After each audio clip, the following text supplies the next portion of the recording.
Hi everyone, welcome back to my channel. Good morning. दा टाइमा 4:30 जाबाय नालाय ब्लगखौबो आं बेनिफ्रायनो सेट खालामबाय सोराङाखैनो नै दाबो खोमसिथार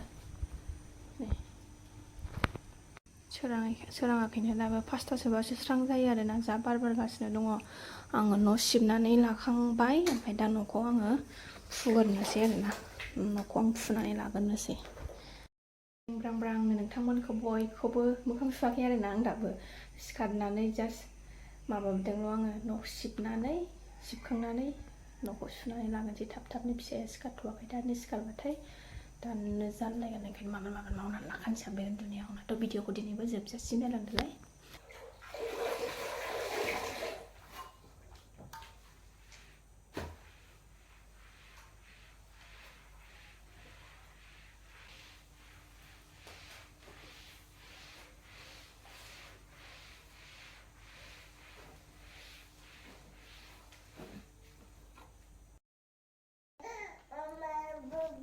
Mama Baba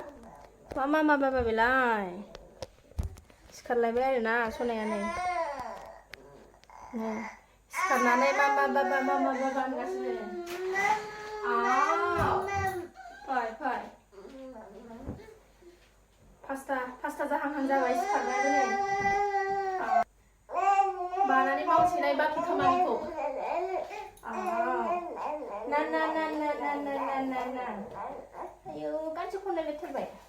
गाबनायानो गानसो खनलायलायथारबाय आंनि फिसायानो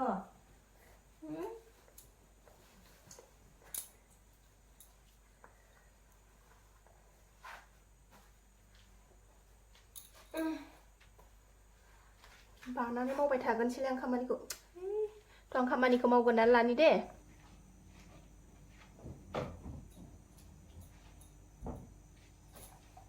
बेनो आरोना खोमसियैनो दङ नै 5ता जानोसै दा नै खोमसियैनो दङ जा बुरिया बार बारदोंना फुंनि बिदि फ्रेस बार मोनजाबा ओरैबायदि मोजां मोनलायो ओंखायनो सिखारो आङो फुङावनो बार जानो फुंनि बारखौ जाथारनांगौ आरोना मानो दानो सिखारखो उन्दुबावबानो जायोमोन ना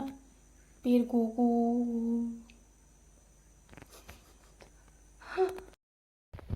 रेडि जालायबाय नै स्कुलाव थांनो हां थोनो मोनलायलायखायो आरोना फुङाव थांनोसै जों दा स्कुलाव ओंखारबाय अखा गैया दिनै ओंखायनो आंनो दोनलांसै दिना दिनै मोजां जाथारबाय सान्दुं दुंहां जादों नै खिथुनाव नोंना लेथ्रा अबेहाय गोसोम मुसिनाय जायोलै दानो फैखागोनखौ ओंखारबाय सासेयाथ' मोखांबो सुबावाखै उन्दैया ओरैनो लाबाय आङो उफाय गैया टाइमानो हास्लाबला फैनानै फोसाबफैनोसै उन्दैखौ ओरै नायला मा दसे नै ओरै नायलाय नै ओरैसो नायगासिनो दं नै मेंख्लं मोखांबो सुवाखै मोखाङाबो फुखाना लाजोबबाय दा जों थांगोनसै होमबा फैदो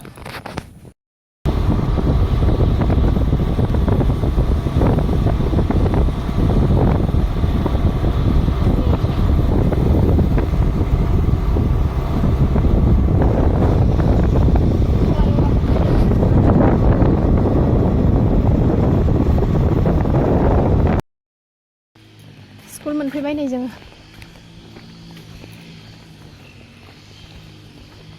नै मालाय हाग्रा साफा खालायगासिनो दङ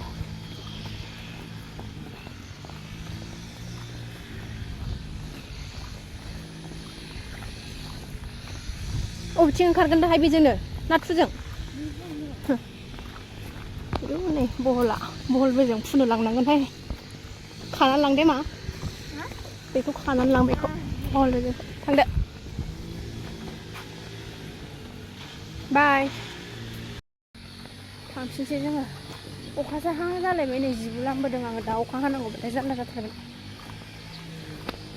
हां थोनो जालायलायथारो फुङावबाथाय एकदमबारे हास्लाबानो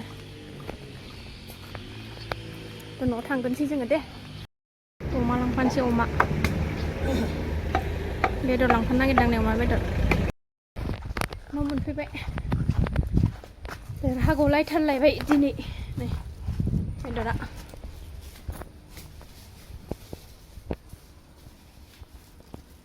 माजों जानांगौलाय बेदरखौ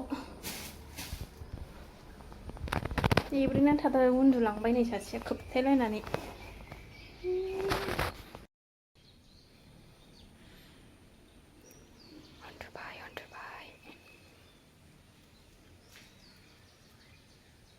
उन्दुथोंसै अमायाव होनो बेखौ हानानै लागोनसै आङो ओंखाम ओंख्रि संसै बेखौ बेजों संसै बेदरखौ सनाया उन्दुदों दाबो सिखाराखै ओंखायनो थाब थाब हानानै लाखानोसै आं बे उन्दुनायावनो अमा बेदरजों बिराद गोथाव मोनो आरोना आङो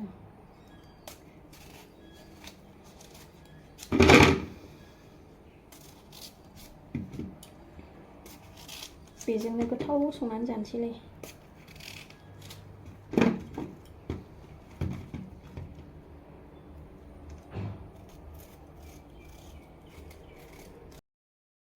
सना सिखारलायबाय नै सनाया सिखारलायबाय आं मा संनो दे दे मा संनि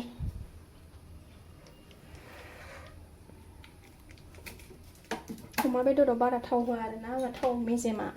मेजेम ओंखारखायोना ओंखायनो होबावासो आङो ओरैनोबा मालाबा ओमफ्राय दिनै होबावबाय आङो संसै थाब थाबनो आब'खौबो लायनांगौ ना आब'खौबो स्कुलाव लायनांगौ हा नै अमा बेदरखौ एवगासिनो दङ आङो अमा बेदरखौ एवबाय आङो नै बिराद बारगासिनो दङ आरोना दिनै फुंनिफ्रायनो ओरैबायदि बार नै अखाबो फ्रि फ्रि हाबावबायसो नै जि थिखोनोसै आं थाब नाय आंना अमा बेदर ओंख्रिया मोननोसै गोदौगासिनो दे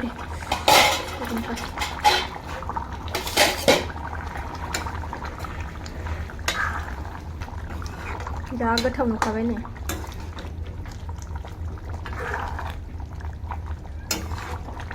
खांनोसै एसे जबहोबावनोसै साखिनायनि अमा बेदरखौ दसे साखिनायनि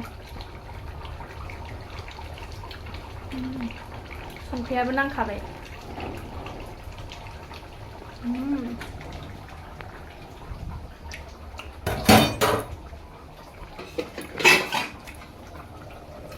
बरिया गोथाव जाबाय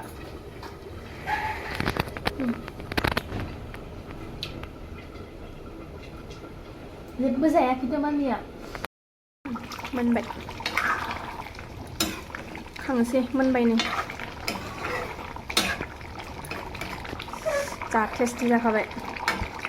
गोथाव जाथारबाय ओंख्रिया गोथाव जाथारबाय आंना सनाफोर दिनैनि भिडिअखौ आं बेयावनो दोनथ'नोसै सनाखौबो थुखैबावनांगौ दङ नै गोबावथारसै दुगैया अखा हाबाय थानाय बोथोराबो दिनैबो मोजां नङा थावबो दै गुदुं फुदुंनानै